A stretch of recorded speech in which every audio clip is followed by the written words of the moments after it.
ఆదికాండం 28వ అధ్యాయం 11వ వచనం. ఒక చోట చేరి ప్రొద్దుగుంకినందున అక్కడ రాత్రి నిలిచిపోయి ఆ చోటి రాళ్లలో ఒకటి తీసుకుని తనకు తలగడగా చేసుకుని అక్కడ పండుకొనెను. అప్పుడు అతడు ఒక కల కనెను. ఒక చోటు చేరి,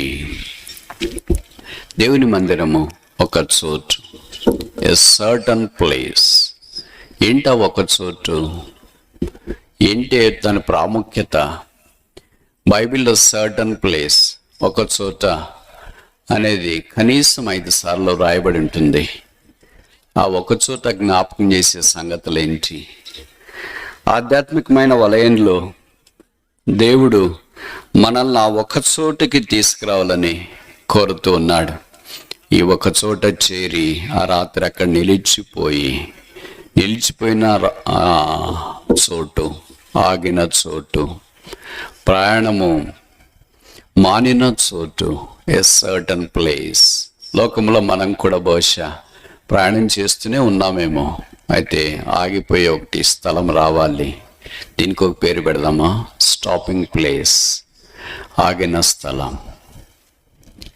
ఇంకా ప్రయాణం వెనక్కి చేయలేకపోయాడు, ముందుకి చేయలేకపోయాడు, ఒక చోట చేరి.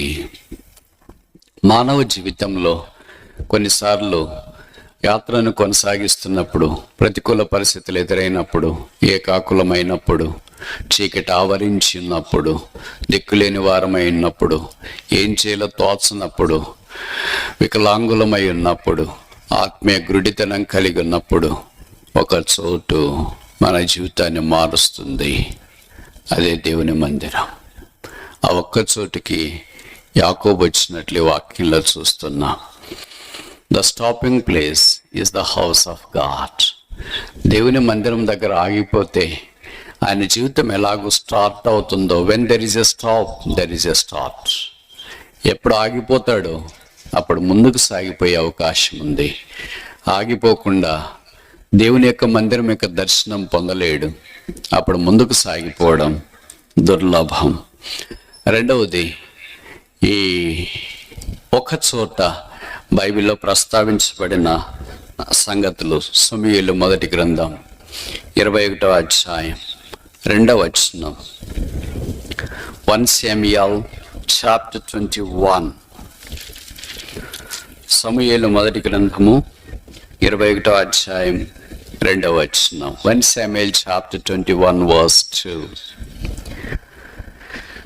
దావీదు రాజు ఒక పని నిర్ణయించి, నేను నీకు ఆజ్ఞాపించి పంపిన పని ఏదో అది ఎవనితోనైనాను చెప్పవద్దనను. నేను నా పని వారిని ఒకానొక చోటికి వెళ్ళ నిర్ణయించి, నేను నా పని వారిని ఒకానొక చోటికి, ఒక చోట, ఎ సర్టన్ ప్లేస్. దావీదు ఆయన పనివారు ఒక స్థలములో ఉన్నట్లు ఇక్కడ వాక్యంలో మనం చూస్తాం.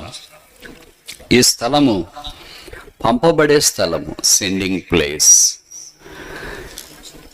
దేవుడు కొంతమందిని కొన్ని స్థలాలకు పంపిస్తాడు. ఎందుకో మనకు తెలియదు. ఆ ఏర్పాట్లో మనం ఉన్నప్పుడు పొందే ఆశీర్వాదం చాలాసార్లు అందనంత ఎత్తైనది. అయితే అక్కడికి వెళ్ళటానికి నిరాకరించినప్పుడు మనం పొందే నష్టం అపారం. ఒక చోటకి పంపించబడిన అనుభవంలోనికి మనం రావాలని ఈ వాక్యం మనకు జ్ఞాపకం చేస్తుంది.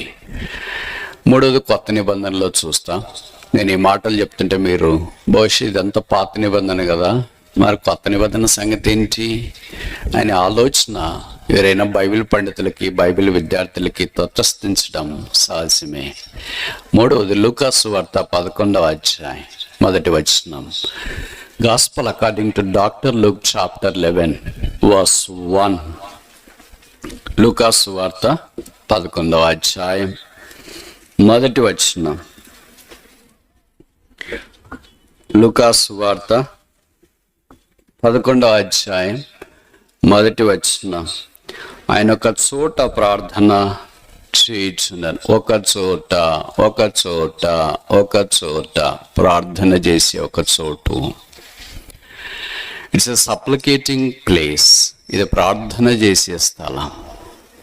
ఇప్పుడు ఇలాగ మనం ముందుకు వెళతా ఉంటే, ఒక చోట యాకోబు రాత్రి చేరాడు, ఒక చోట దావీదు ఆయన దాసులు పంపబడ్డారు, ఒక చోట యేసు ప్రభువు చేరి ప్రార్థన చేస్తూ వచ్చినాడు. యేసు ప్రభు ప్రార్థన చేయాలంటే ఎన్ని స్థలాలు లేవు, ఎక్కడ చేయకూడదు. అసలు ఆయన ప్రార్థన చేయాల్సిన అవసరం ఏంటి? మామూలుగా మన ప్రార్థన అంటే ఒక సాధారణ నిర్వచనం ఇస్తాం. ఏంటి ఆ నిర్వచనం అంటే, మన అక్కర్లన్నీ దేవుడితో చెప్పుకోవాలి. మనం తల్లిదండ్రులతో ఎలాగ మాట్లాడతామో దేవునితో అలాగ మాట్లాడుకోవడం అని మనం చెప్తూ ఉంటాం. ఈ నిర్వచనమే 100% వాస్తవం అయితే యేసు ప్రభుకి ఏ అక్కరుంది? ఏమని చెప్పుకోవాలా? భోజనం కావాలని చెప్పుకోవాలా? బట్టలు కావాలని చెప్పుకోవాలా? ఇంటి బాధ్యతలు చూసుకోవాలని చెప్పుకోవాలా? ఏమని చెప్పుకోవాలా? అది ప్రార్థనలో కేజీ ప్రార్థన అంట. అంటే స్కూల్కి వెళ్ళేటప్పుడు మొట్టమొదటి చిన్నపిల్లల్ని ప్లే స్కూల్కి తీసుకెళ్తారు కదా, చిన్న స్కూలు వరకు సరదాగా పిల్లలతో కొన్ని నేర్పించడానికి ఆ స్కూల్ను వాడతారు. ఈ ప్రార్థన అంటే దేవుడితో మనం మాట్లాడడం అనేది అది మొదటి కేజీ ప్రార్థన. ఇప్పుడు పీజీ ప్రార్థన ఏంటంటే, పిహెచ్డి ప్రార్థన ఏంటంటే, యేసుప్రభువే చేశాడు. లూకాసు సువార్త ఆఖరి అధ్యాయంలో గెత్సేమనే తోటలో ఆయన మోకరించి ఇలాగ ప్రార్థన చేశాడు. Not my will but thy will be done. నా చిత్తం కాదు, మీ చిత్తమే. That is the climax. Prayer is a place where we submit our will to God and accept the will of God. ప్రార్థన అంటే మన చిత్తాన్ని దేవునికి అప్పగించుకొని దేవుని చిత్తాన్ని మనం స్వీకరించడానికి ఇష్టపడే స్థలాన్నే ప్రార్థనా స్థలము అని అంటాం. నాకు తెలిసి మనం బహువరదగా ఇలాంటి ప్రార్థన చేస్తాం అనుకుంటా. ఇంకా ఖచ్చితంగా చెప్పాలంటే బహుశా ఇలాంటి ప్రార్థన మనం ఎప్పుడు చేయమేమో. మన ప్రార్థనలు అంటాం, పాయింట్లన్నీ చెప్పినాము, ఆ పాయింట్లన్నీ కవర్ చేసారా ప్రార్థనలో చేయమని చెప్పాం కదా అని అంటాం. మనకి ఎన్ని పాయింట్ల జాబితా కలిగిన ప్రార్థన ఉంటుంది. యేసు ప్రభువుకు పాయింట్ల జాబితా కలిగిన ప్రార్థన ఏంటి లేదు. ఆయనకు ఒకటే ఒక ప్రార్థన, నాట్ మై విల్ దై విల్ బి డన్. నా చిత్తం కాదు ప్రభువా, నీ చిత్తమే. ఆయన ఒక చోట చేరి ప్రార్థన చేయించుండెను. 4 చూస్తామా? హెబ్రీ పత్రిక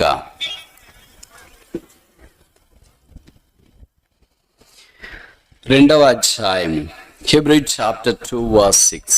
హెబ్రీ పత్రిక 2వ అధ్యాయము 6వ వచనం. Hebrew chapter 2 verse 6.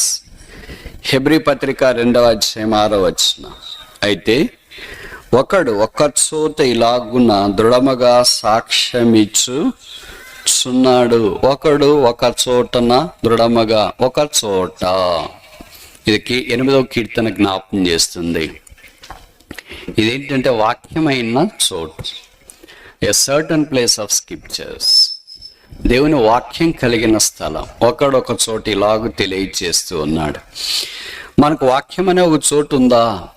యెషయాలో చెప్పబడింది, యెరూషలేములో నుండి, సియోన్లో నుండి దేవుని వాక్యము ప్రబలమై వ్యాపించబడుతుందన్న సంగతి, లేదా వెల్లడి చేయబడుతుందన్న సంగతి.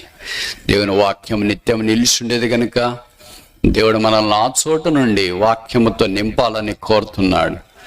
యాకోబుకి ఇలాంటి చోట్ల గుండా అంతా ప్రయాణం చేసే అనుభవం రాకముందే ఒక చోట చేరి, ఇప్పటిదాకా 4 చోట్లు చూసినాం. మొదటిది ఏంటి? Standing place. యాకోబు నిలబడిన లేదా స్టాపింగ్ ప్లేస్, నిలబడిన స్థలం. రెండవది దావీదు దగ్గరికి మనం వచ్చినప్పుడు సెండింగ్ ప్లేస్, పంపించబడిన స్థలం. మూడవది యేసుక్రీస్తు ప్రభు ప్రార్థన చేయటానికి ఉన్న స్థలం, సప్లికేటింగ్ ప్రేయర్, ప్రార్థన కొరకై చేరి వచ్చిన స్థలం. 4వది స్క్రిప్చర్ సెంటర్డ్ ప్లేస్, వాక్యము కేంద్రీకృతమైన స్థలం. 5వది చూస్తామా? హెబ్రీ పత్రిక 4వ అధ్యాయం 4వ వచనం. Hebrew chapter 4 verse 4.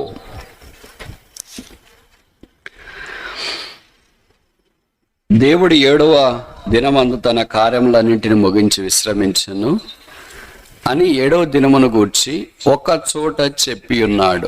ఒక చోట చెప్పి ఉన్నాడు. This is speaking place. చెప్పిన స్థలం, మాట్లాడే స్థలం, అవసరమైన సంగతులు తెలియచేసే స్థలం. ముందుకెళ్ళక మునుపు ఎప్పుడు సంగతి ఏంటంటే, యాకోబు ఒక చోట చేరి అనుభవంలోనికి వచ్చినాడు. మరి మన సంగతి ఏంటి? ఈ 5 ఒక చోటల్లో ఏ చోట మనం ఉన్నాము? యాకోబు వలె స్టాపింగ్ ప్లేస్, నిలబడిన స్థలములో ఉన్నామా? దావీదు వలె సెండింగ్ ప్లేస్, పంపించబడిన స్థలములో ఉన్నామా? మూడవది, దేవుని యొక్క వాక్యంలో చెప్పబడినట్లు యేసుక్రీస్తు ప్రభువారి వలె ప్రార్థన చేసటానికి పూనుకున్న స్థలం, సప్లికేటింగ్ ప్లేస్. నాలుగవది, స్క్రిప్చర్ సెంటర్డ్ ప్లేస్, వాక్యం బోధించబడే స్థలం. ఐదవది, ఆఖరిది, అక్కడ దేవుని యొక్క పరిచర్యను గురించి మాట్లాడుతూ విశ్రాంతి, సబ్బాత్ ప్లేస్. సబ్బాత్ అంటే విశ్రాంతి దినము అని కాదు అర్థము. విశ్రాంతి ఒక దినం కాదు, విశ్రాంతి ఒక వ్యక్తి. మత్తయి సువార్త 11వ అధ్యాయం 28-29 మనం చూస్తున్నాం. ప్రయాసపడి భారం మోసుకుంటున్న సమస్త జనులారా నా దగ్గర రండి, నేను మీకు విశ్రాంతి కలగజేతును. విశ్రాంతి దినంలోనికి రమ్మని చెప్పట్లేదు కానీ I will give you rest. Sabbath అనగా విశ్రాంతి అని అర్థము. దేవుని ప్రజలకు యేసుక్రీస్తు ప్రభువులో విశ్రాంతి నిలిచి ఉన్నది. ఆ విశ్రాంతి యేసుక్రీస్తు ప్రభువు. ఆ విశ్రాంతి ఇటు కొరకే, మానవుని కొరకు ఆయన ఈ భూమి మీదకి దిగి వచ్చిన. విశ్రాంతి ఒక దినం కాదు, విశ్రాంతి ఒక ఆచారం కాదు, విశ్రాంతి ఒక పద్ధతి కాదు, విశ్రాంతి ఒక ప్రక్రియ కాదు, విశ్రాంతి ఒక సామాన్యమైన బోధ కాదు, విశ్రాంతి ఒక వ్యక్తి. ఆ వ్యక్తి పేరే యేసుక్రీస్తు ప్రభువు. దేవుని మందిరం. యాకోబు ఒక చోట చేరాడు. ఇప్పుడు ముందుకెళ్ళక మన ప్రశ్న ఏంటంటే, మనకి ఇలాంటి చోటు ఉందా లేదా? ఒక చోట, సడన్ ప్లేస్. రెండోది చూస్తామా? ఆదికాండం 28వ అధ్యాయం.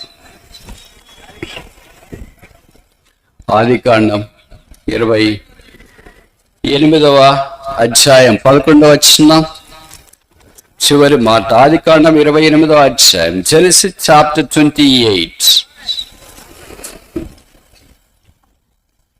ఆ చోట రాళ్లలో ఒకటి తీసుకొని తనకు తలగడగా చేసుకొని అక్కడ పండుకొనెను. అక్కడ, ఎక్కడ? ఒక చోట చేరిన దగ్గర. Stopping place. Stopping place has become a sleeping place. ఎక్కడ ఎక్కడ ఆగిపోయాడో ఆ స్థలమే ఆయనకు నిద్ర కలిగించే స్థలంగా ఉన్నట్లు వాక్యంలో మనము చూస్తూ ఉన్నాము. అంటే అర్థం ఏంటి? నిద్ర వచ్చిందంటే ఎక్కడంటే ఎక్కడ మనం నిద్రపోలేము. అఫ్ కోర్స్ తెలుగులో ఒక సామెత కూడా ఉంది అనుకో, నిద్ర సుఖాన్ని ఎరగదని. కానీ అన్ని చోట్ల మనం నిద్రపోలేం కదా. డ్రైనేజ్ దగ్గర, దోమలు ఉన్న దగ్గర, గాలి లేని దగ్గర, ఎండ ఎక్కువ ఉన్న దగ్గర ఇలాగ నిద్రపోలేము. ఏంటి మీరు నిద్రపోలేదంటే ఏం పడుతుందండి, ఈ ఎండకి నిద్ర అని అంటాం. ఈ దోమలకి నిద్ర ఏం పడుతుందండి అంటాం. ఈ వేడికి నిద్ర ఏం పడుతుంది, ఉక్కపోత గుంటూరు జిల్లాలో ఏం పడుతుందండి అని అంటాం. కానీ యాకోబుకు ఆ రాత్రి నిద్ర పచ్చింది. దీనికో పేరు పెడదామా? Comforting place. ఆదరణ, సౌకర్యకరమైన స్థలం, నిద్ర పట్టే స్థలం. మనం అన్ని చోట్ల నిద్రపోలేము. కొన్నిసార్లు మన ఇంట్లో నుండి బయటకు వస్తే నిద్ర రాదు. కొంతమంది చెప్తారు, నాకు మా ఇంట్లో తప్ప వేరే దగ్గర ఎక్కడ నిద్ర రాదండి అంటారు. ఎక్కడైనా పడుకునే వాళ్ళు కొంతమంది ఉంటారు. బస్సులో పడుకునే వాళ్ళు ఉంటారు, రైల్లో పడుకునే వాళ్ళు ఉంటారు, తర్వాత వాళ్ళ పొలాలకు వెళ్ళి అక్కడ పడుకునే వాళ్ళు ఉంటారు, ఇంట్లో పడుకునే వాళ్ళు ఉంటారు. కొంతమంది ఎంత మంచి వాళ్ళు అంటే ఇలాంటి మీటింగ్కి వచ్చి కూడా పడుకునే వాళ్ళు ఉంటారు.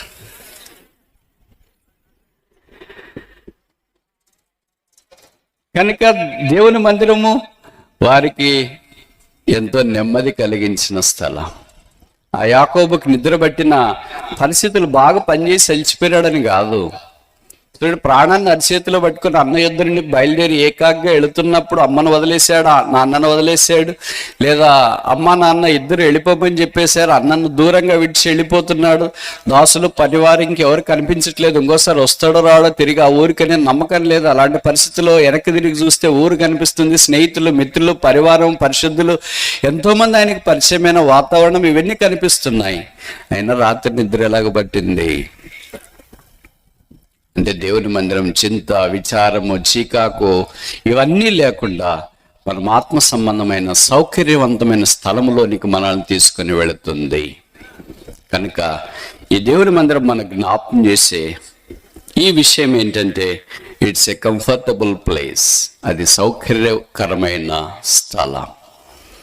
అందుకనే చాలా భారం చేత కృంగిపోయి అలసిపోయి సొలిసిపోయి ఉన్నప్పుడు, ఏం చేయాలో దిక్కుదోచినప్పుడు దేవుని మందిరంలోకి అలాగ ప్రవేశిస్తే దేవుడు ఏదో మందిరంలో రాయబడ్డ ఒక వాక్యం ద్వారా, ఒక పాట ద్వారా, లేదా దైవ వర్తమానికులు సేవకులు ఏదో ఒక మాట చెప్పడం ద్వారా, దేవుని మాటల ద్వారా మనకు ఆదరణ కలుగుతుంది. లోకంలో ఉన్నంతగా కొంతమంది సమస్యలు పోరాటాల్లో ఉంటారు. ఏంటి మీరు మందిరానికి వెళ్ళట్లేదండి? ఏం వెళ్తామండి, మా సమస్యలు మాకు ఎక్కువైపోయినాయి, కడుపు చించుకుంటే కాళ్ళ మీద పడుతుంది, అలాగే ఉంచుకుంటే పేలిపోతుంది. అందుకనే పేలిపోకుండా ఉండటానికి, కాళ్ళ మీద పడకుండా ఉండటానికి ఏం చేయమంటూ మరి ఆగిపోయామని అనుకుంటాం.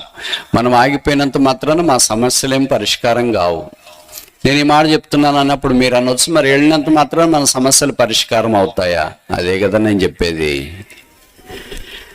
దేవుడు తన మందిరావరణంలో ఆసీనుడై ఉన్నాడు, ఆయన పరిష్కరించేవాడు. ఆయన మందిరంలోనికి వెళ్ళిన వారు ఎలాగ వెళ్ళారో అలాగ రావడం అనేది అసంభవం. ఎందుకంటే అది మన ఇల్లు కాదు, అది దేవుని ఇల్లు. దేవుని ఇంట్లోకి, మనం ఇంట్లోకి వెళ్ళినట్లా తిరిగి అలాగ వచ్చేస్తే అది మన ఇల్లే అవుతుంది, కానీ దేవుని ఇల్లు కాదు కదా. దేవుని ఇంట్లోకి వచ్చిన వాళ్ళు ఖాళీకి వెళ్ళిపోకుండా దేవుడు కాపాడి భద్రపరుస్తాడు. కొన్నిసార్లు మనం చెప్తాం కదా, వాళ్ళ ఇంటికి వెళ్ళారండి అంటే, వాళ్ళ ఇంటికి ఎప్పుడు వెళ్ళినా వాళ్ళు అలాగే పంపించరండి. ఎలాగ పంపిస్తారండి? కనీసం టీ అన్న ఇచ్చి పంపిస్తారండి బ్రదర్స్. ఇంకా బ్రదర్స్ ఏంటి, భోజనం ఖచ్చితంగా పెట్టి పంపిస్తారండి. ఇంకా సిస్టర్స్ దగ్గరికి వస్తే బట్టలు ఇచ్చి పంపిస్తారండి, డ్రెస్ ఇచ్చి పంపిస్తారు. కానీ కొంతమంది ఇళ్ళు అలాగ ఉంటాయి. ప్రభు దగ్గరికి మనం వచ్చినప్పుడు, ఆయన మందిరంలోనికి మనము అడుగు పెట్టినప్పుడు ఆయన మనల్ని ఖాళీగా పంపించాడు, మనల్ని నింపి పంపిస్తాడు. రూతు బోయజ్ పొలంలోనికి వెళ్ళింది. ఆ పొలమే దేవుని మందిరం, ఆ పొలమే దేవుని సంఘం. ఆమె అంతా ఏరుకుంటా వచ్చింది. ఏం దొరుకుతుందిలే అని అనుకున్నాయి. చివరికి బోయజ్ రూతుని పిలిచి, ఏంటమ్మా ఏమన్నా దొరికిందా? దొరికింది చాలులే. ఆయన అలాగ పంపించలేదు. బైబిల్లో రాయబడింది, ఆమెకు అవసరమైన 6 కొలల యవలు తీసి ఆమె భుజాన మీద ఉంచినట్లు వాక్యంలో మనం గమనిస్తూ ఉన్నాం. దేవుడు అనాది కాల సంకల్పాన్ని బట్టి ఈ వైధవ్యం కలిగిన రూతు విషయంలో అలాగ సహాయం చేసిన సంగతి ఆశ్చర్యం కలిగిస్తుంది.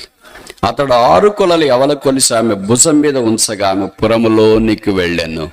ఏ మనుష్యుడు దేవుని మందిరంలోకి ఖాళీకి వచ్చినా ఆ మనుషుని దేవుడు అలాగే ఖాళీగా పంపించాడు. రూతుకు సహాయం చేసినట్లు మనకు కూడా ఆయన సహాయం చేస్తూనే ఉంటాడు. కానీ అనేక సార్లు మనం గుర్తించము, గ్రహించము. ఎందుకంటే మనకు ఆత్మీయమైన గురుడితనం ఎక్కువ.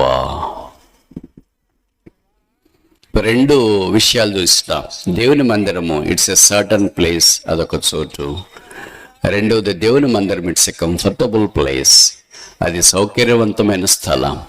మూడవది చూస్తామా, ఆదికాండం 28వ అధ్యాయం, జెనసిస్ చాప్టర్ 28. ఆదికాండం 28వ అధ్యాయం 12వ వచనం. Genesis chapter 28 verse 12. అందులో ఒక నిచ్చెన భూమి మీద నిలుపబడి ఉండెను, దాని కొన ఆకాశమున అంటెను, దాని మీద దేవుని దూతలు ఎక్కుచూ దిగుచూ ఉండరి. ఇట్స్ ఎ సెలెస్టియల్ ప్లేస్, అది పరసంబంధమైన స్థలం.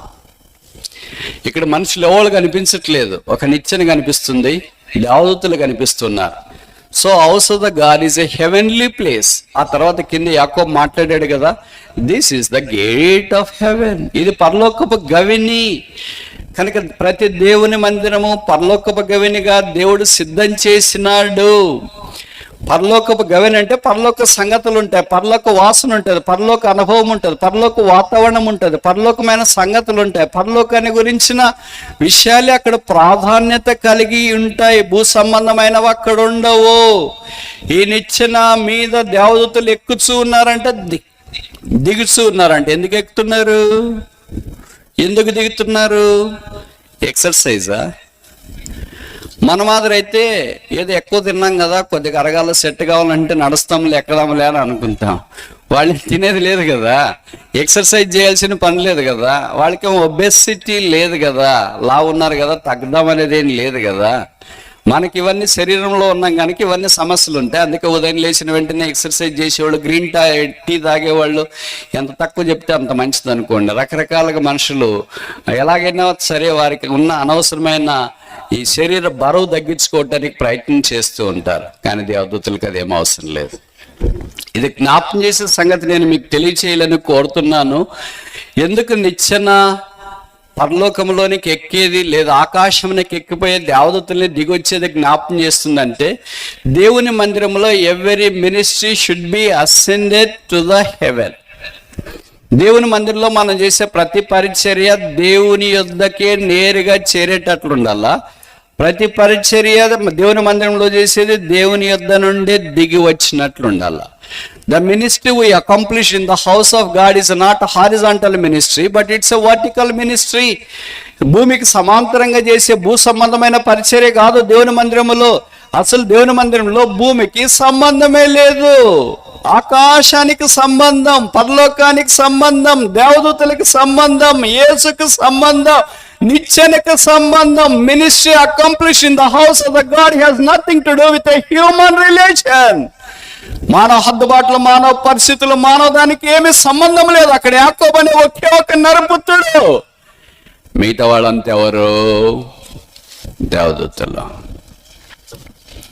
ఇప్పుడు ప్రశ్న ఏంటంటే, ముందుకెళ్ళక మునుపు మనము మన దేవుని మందిరావరణంలో చేసే పరిచర్య ఎప్పుడైనా పైకి వెళ్ళేటట్లుగా అక్కడి నుండి జవాబు కిందకు వచ్చేటట్లుగా ఉందా, లేదా సమాంతరంగా ఉందా? మనం పాడే పాటలు, చెప్పే వాక్యము, బోధించే పరిచర్య, VBS ఇలాంటి ప్రత్యేక కోడికలు ఏదైనా కావచ్చు, ఆధ్యాత్మికమైన పరిచర్య.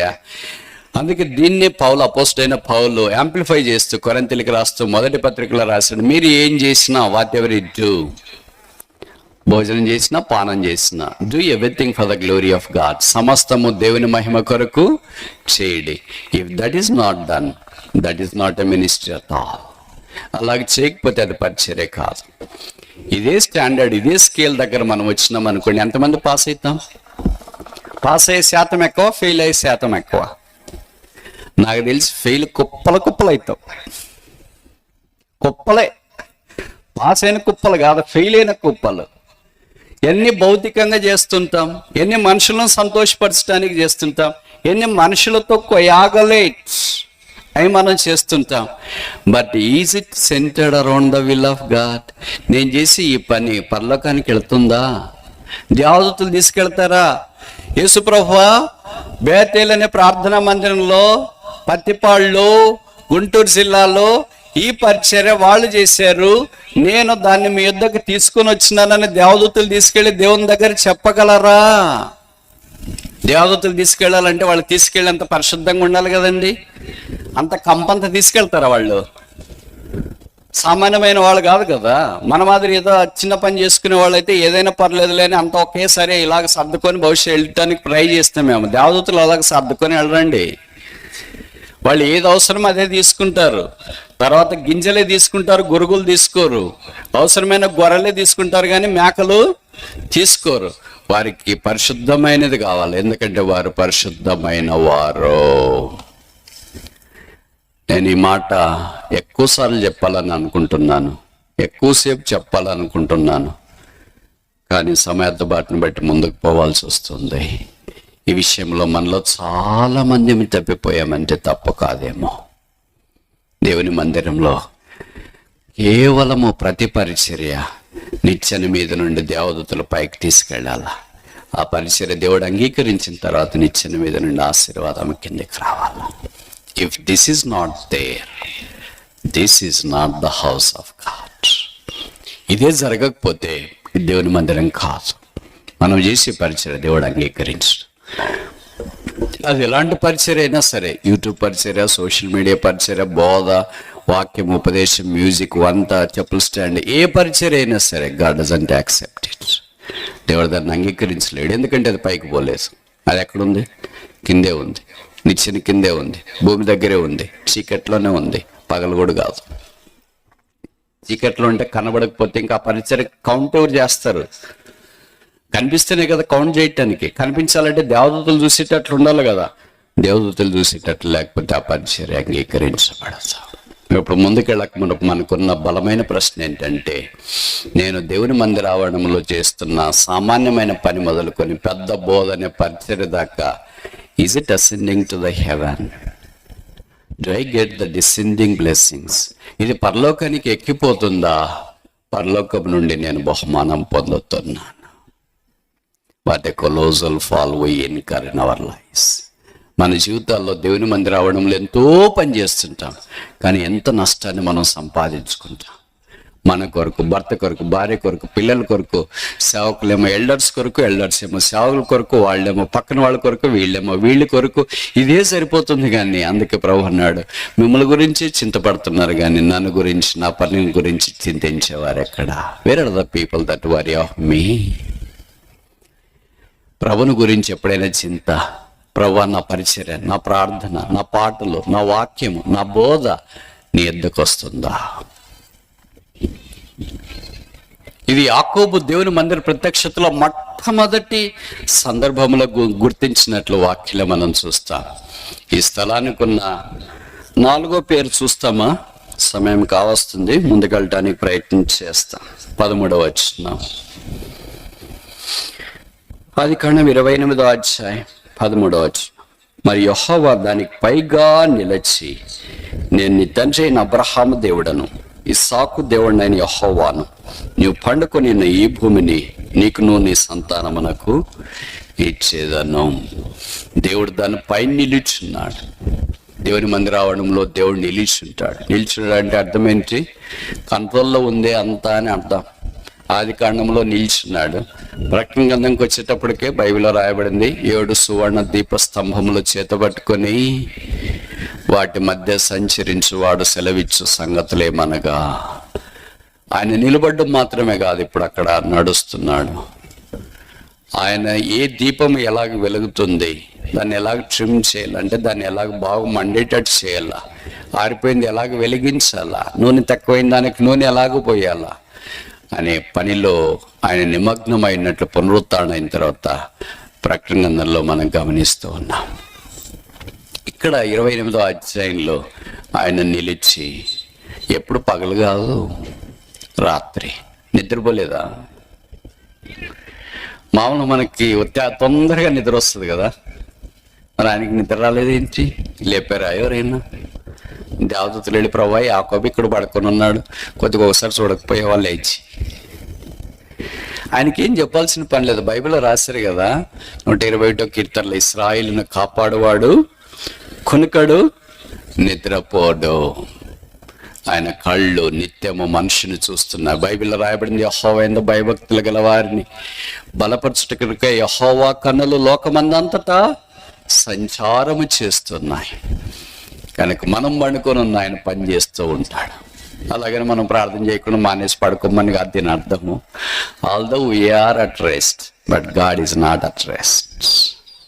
మనం దేవుని కొరకు ఆత్మీయంగా ఉన్నప్పుడు మనము పడుకొని ఉండగా, అందుకే బైబిల్లో రాయబడింది కదా కీర్తనలో, తన ప్రియులు పండుకొని ఉండగా ఆయన వారికి బహుమానం ఇస్తున్నాడు. ఇది మనం ఏమనుకుంటామంటే దంపతులకు సంబంధించి గర్భఫలాన్ని దేవుడు ఇస్తాడు అని అనుకుంటాం. ఇది వాళ్ళకి మాత్రమే కదా, మన అందరికి కూడా. మనకు తెలియకుండా రాత్రి మనం పడుకుని ఉన్నప్పుడు ఉదయం లేచేటప్పటికి అన్ని శుభవార్తలు వింటుంటాం. మీకు గుడ్ న్యూస్ అండి, అయ్యో రాత్రి పడుకుని ఉన్నామే, దీని కొరకు మనం ప్రార్థన కూడా చేయలేదే. అవును, ప్రార్థన చేయలేదు, మర్చిపోయినాం, దాని గురించి అవగాహనే లేదు. కానీ దేవుడు మన కొరకు మనం పడుకుని ఆయన పని చేస్తూ ఉంటాం. అలాగని పూర్తిగా మనం పని చేయడం మానేయాలని కాదు దీని అర్థము. రూతు కూడా అంతే, తన విశ్రాంతిలో ఉండగా బోయజ్ తన విషయమే పట్టించుకున్నాడు. ఇదే నాను యేసుక్రీస్తు ప్రభువు కూడా మన విశ్రాంతిలో ఉన్నప్పుడు మనల గురించి ఆయన పట్టించుకునేవాడు. దేవుని మందిరము, ఇప్పటిదాకా 4 విషయాలు చూస్తున్నాం దేవుని మందిరం ఎలాంటిదో. మొదటిది, ఇట్స్ ఎ సర్టన్ ప్లేస్, అదొక స్థలం, ఒక చోటు. రెండవది, ఇట్స్ ఏ కంఫర్టబుల్ ప్లేస్, సౌకర్యవంతమైన స్థలం, నిద్ర వచ్చింది, విశ్రాంతిలోనికి వెళ్ళారు. మూడవది, ఇట్స్ ఏ సెలెస్టియల్ ప్లేస్, అది పర సంబంధమైన స్థలం. నిత్యం దేవదూతలు ఎక్కుచూ దిగుచూ కనిపించినారు. 4వది, ఇట్స్ ఎ కేరింగ్ ప్లేస్. అది మన విషయమై దేవుడు పట్టింపు కలిగిన స్థలం. అందుకే పైన నిలిచి యాకోబుతో దేవుడు మాట్లాడడం ఆరంభించినాడు. మనం దేవుని మందిరానికి వెళ్ళినప్పుడు దేవుడు మనతో మాట్లాడకపోతే వెళ్ళడం వల్ల ఉపయోగం ఏముంది? మాట్లాడాల ప్రభు అని వెళ్ళిన వాడితో దేవుడు మాట్లాడతాడు, కానీ మనకి దేవుడు మాట్లాడేది అవసరం లేదు కదా. ఎందుకంటే మనుషులు మనతో మాట్లాడుతున్నారు, దానికి ఎప్పుడో మన చెవులు మూతలు పడిపోయాయి. అందుకని మనమేమనుకుంటామంటే మాకు ఇంక దేవుడు మాట్లాడాల్సిన పని లేదు, మేము అంత ఒక దశ దాటిపోయాము కనుక ఆ దశకు వచ్చిన తర్వాత దేవుడు మీతోనే మాట్లాడాలా, మాతో కాదు అనుకుంటాం. అలా కాదు, మనం చనిపోయేదాకా మాట్లాడాల్సింది. అపోస్తలుడైన యోహాను భక్తుడు యేసుప్రభు యొక్క రొమ్మను ఆనుకొని ఉండేవాడు. ప్రకటన గ్రంథంలో రాస్తున్నాడు, ఆయన స్వరమేమో చూడ వెనుక తిరిగితేని. ఆయన అంత పెద్ద ఆత్మీయుడైనా కూడా ఇన్ని పుస్తకాలు రాసిన, 5 పుస్తకాలు రాసినట్టు, ఒక సువార్త, 3 పత్రికలు, ప్రకటన గ్రంథం రాసిన, ఇంకా ఆయన దేవుని యొక్క స్వరం వింటున్నాడు. భక్త్ సింగ్ గారికి మనకు చాలా పరిచయమైన కీర్తన తెలుసు కదా, 29వ కీర్తన. భక్త్ సింగ్ గారికి చాలా ఇష్టమైన వాక్యాల్లో ఒకటి అది యెహోవా స్వరం, దాని ప్రభావం. అందుకే ఆయన పుస్తకం కూడా రాశాడు, the voice of the Lord, యెహోవా స్వరం. అది లేళనీన చేస్తుంది, ఆకులు రాల చేస్తుంది, బుద్ధిహీనులకు బుద్ధి కలిగిస్తుంది, బలహీనలను బలపరుస్తుంది. ఆ స్వరానికి ఉన్న ప్రభావం చాలా గొప్పది. అందుకే ఆదికాండంలో 3వ అధ్యాయంలో దేవుడు చల్లపూటున ఆదాము దగ్గరికి వచ్చి, ఆదామా నీవెక్కడున్నావు? నీ స్వరం విన్నప్పుడు యెహోవా స్వరం విని దాగుకొనెను. The voice of the Lord, యెహోవా స్వరం. దేవుడు మనతో మాట్లాడి మన అక్కర తీర్చి మనకు సహాయం చేయాలని కోరుతున్నాడు. అదే దేవుని మందిరం. ఎన్నిసార్లు దేవుని మందిరానికి వచ్చి రకరకాలుగా మాట్లాడుతుంటాం, పాటలు సరిగా వాడలేదు, వాక్యం సరిగా వాడలేదు, వాళ్ళు చెప్పారు, వీళ్ళు చెప్పారు, ఇది చెప్పారు, కానీ దేవుడు నాతో మాట్లాడాడు అని ఎప్పుడైనా మనం అనుకుంటామా? అవసరం ఉందని కూడా అనుకుంటామా? విషాదకరమైన సంగతి ఏంటంటే దేవుడు మనతో మాట్లాడాలని అనుకోవటానికి కూడా మనకు అవసరం లేనంత బలహీనం అయిపోయాము. ఈ రాత్రి ప్రభు మనల్ని దర్శించాలని కోరుతున్నాడు. ఈ దినాలన్నింటిలో దేవా మాతో మాట్లాడు, మా అక్కర తీర్చు. పాటలు మాత్రం పాడుతుంటాం, నీ స్వరం వినిపించు ప్రభు, మాతో మాట్లాడు స్పష్టంగా. మామూలుగా మాట్లాడింది వినట్లేదు, స్పష్టంగా మాట్లాడితే ఇంకేమింట. ఇప్పుడు మనకుండే లోకంలో ఉన్న సమస్య అదే కదా, విశ్వాసంలో ఉన్న సమస్య అదే కదా, మందిరాల్లో ఉన్న సమస్య అదే కదా, భార్యాభర్తల మధ్యలో ఉన్న సమస్య అదే కదా, తల్లిదండ్రుల పిల్లల మధ్యలో ఉన్న సమస్య అదే కదా. చాలా సమస్యలు ఉండొచ్చు, కానీ మూలమైన సమస్య ఏంటంటే, మేము ఎప్పుడైనా ఎవరన్నా ఇంటికి రమ్మని ప్రార్థన కొరకు ఆహ్వానిస్తే వాళ్ళ ఇంటికి వెళ్తే తల్లిదండ్రుల పిల్లల మీద చెప్పే ఫిర్యాదు ఏంటంటే, బ్రదర్ మా పిల్లోడు మాటిండు బ్రదర్, ప్రార్థన చేయండి. మాట ఏంటంటే వినపడదా? చెవుడా? వినిపిస్తుంది, చెవుడు ఉంది, చెప్పిన మాట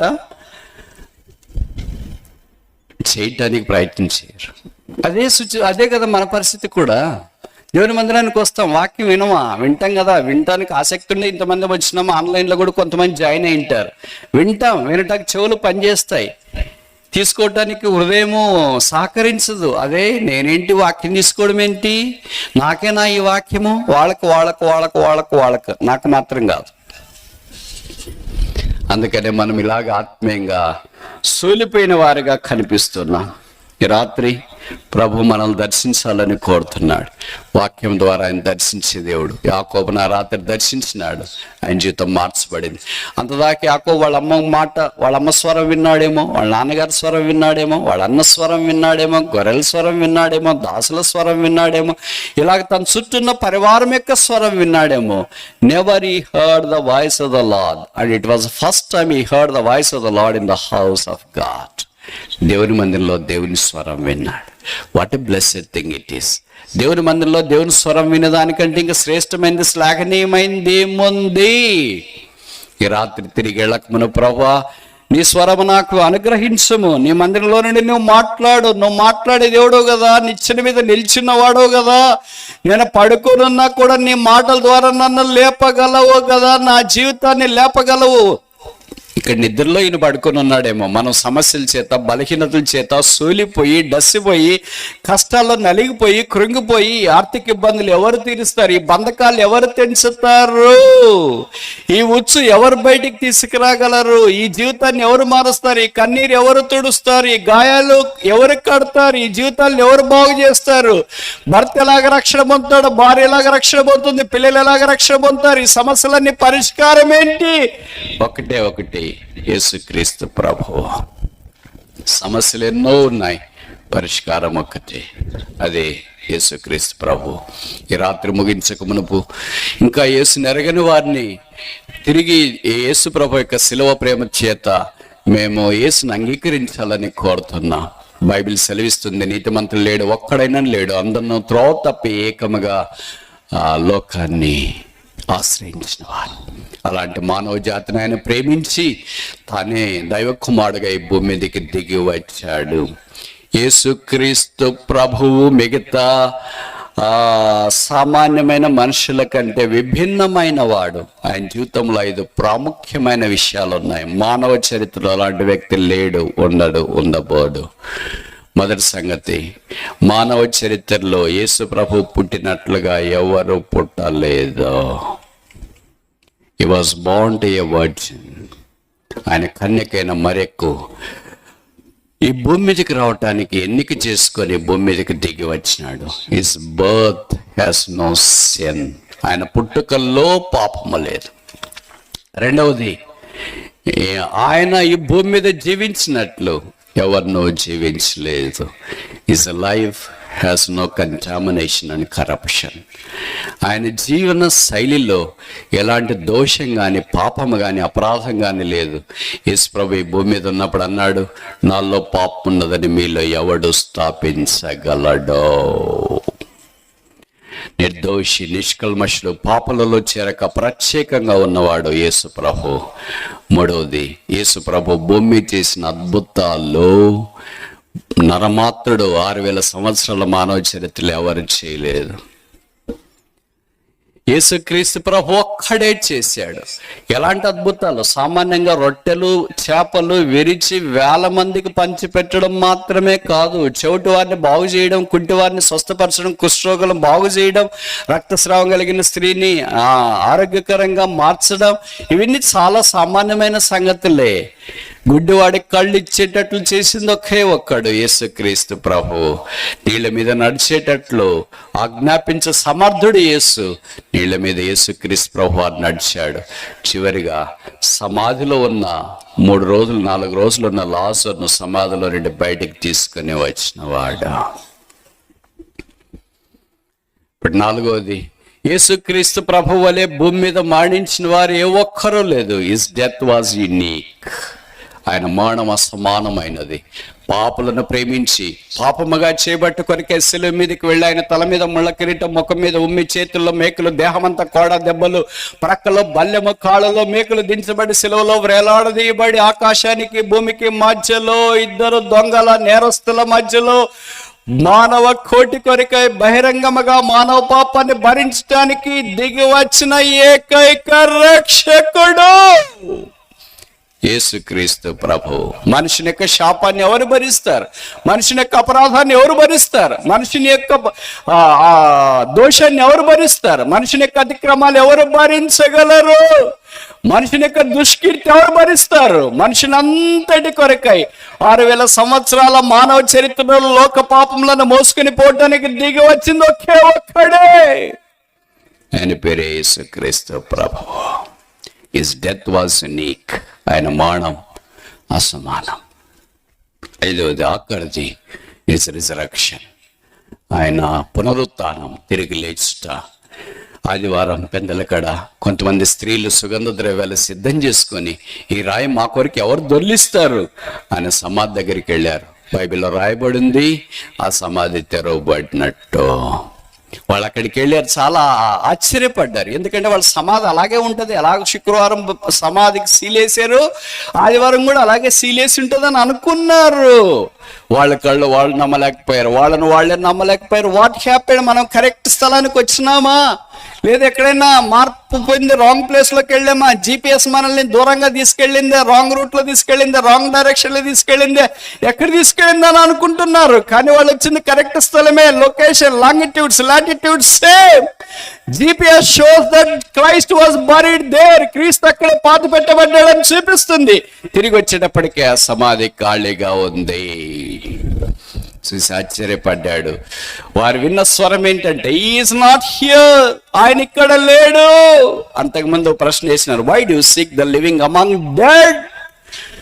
సజీవుడైన వారిని మృతుల్లో మీరు ఎందుకు వెతుకుతున్నారు? ఆయన ఇక్కడ లేడు. మరి ఎక్కడికి వెళ్ళాడు? ఈజ్ రిజన్, ఆయన లేచి ఉన్నాడు. ఆయన పరలోక స్థలానికి వెళ్ళి మహామహుని కుడి పార్శ్వమున ఆసీనుడై ఉన్నాడు. ఈ 5 విశేషమైన సమానమైన లక్షణాలు యేసు సొంతం. ఎంతకాలం మునికోలలకు ఎదురుతంతుంటా, ఎంతకాలం పర్వాలేదులే అని యేసు నిరాకరిస్తూ అలాగే జీవిస్తుంటా.